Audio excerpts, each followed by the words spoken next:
আল্লাহ রসুল সাল্লাল্লাহু আলাইহি ওয়াসাল্লাম বলেছেন ইওয়াতেও ইসমুহু ইসমি ওয়া ইসমু আবিহি ইসমু আবি, যিনি ইমাম মাহদী হবেন তার নাম আমার নামের ন্যায় হবে, হুবহু হবে, এই কথা আল্লাহ রসুল সাল্লাল্লাহু আলাইহি ওয়াসাল্লাম বলেন নাই। এবং তার পিতার নাম আমার পিতার নামের মতো হবে। সেখানে আবার মাতার নামেরও উল্লেখ নেই, যেটা সমাজে গল্প আকারে প্রচলিত আছে।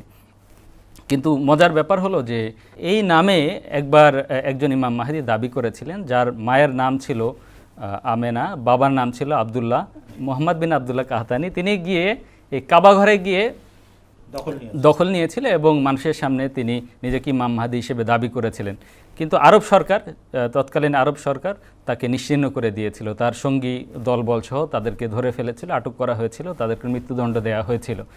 তো কথা হলো যে আপনারা তো তাকেও মানেন নাই, আপনারা এই কথা বলেন যে উনি ঠিক ইমাম মাহদী ছিলেন, মারা গেছেন, ঠিক আছে আমরা তার অনুসারী। কেউ বলে এই কথা? আসল কথা যে নামের সাথে হুবহু নাম হবে এই কথাও যেভাবে আল্লাহ রসুল সাল্লাল্লাহু আলাইহি ওয়াসাল্লাম বলেন নাই, আর ঠিক একইভাবে কেউ দাবি করলেও আপনারা কিন্তু মানতে রাজি না। আসল বিষয় হলো হজরত ইমাম মাহদী আলাইহিস সালাতু ওয়াস সালামের সাথে রসুল করিম সাল্লাল্লাহু আলাইহি ওয়াসাল্লামের একটা সাদৃশ্য হবে, এবং সেই সাদৃশ্যটা হলো আধ্যাত্মিক সাদৃশ্য। আধ্যাত্মিকভাবে এ জগতে শ্রেষ্ঠ নবী সাল্লাল্লাহু আলাইহি সাল্লাম, তার যিনি আধ্যাত্মিক সন্তান হবেন তিনি অন্যদের তুলনায় শ্রেষ্ঠ হবেন। তো এই বিষয়টা আল্লাহ রসুল সাল্লাল্লাহু আলাইহি ওয়াসাল্লাম বোঝানোর চেষ্টা করেছেন।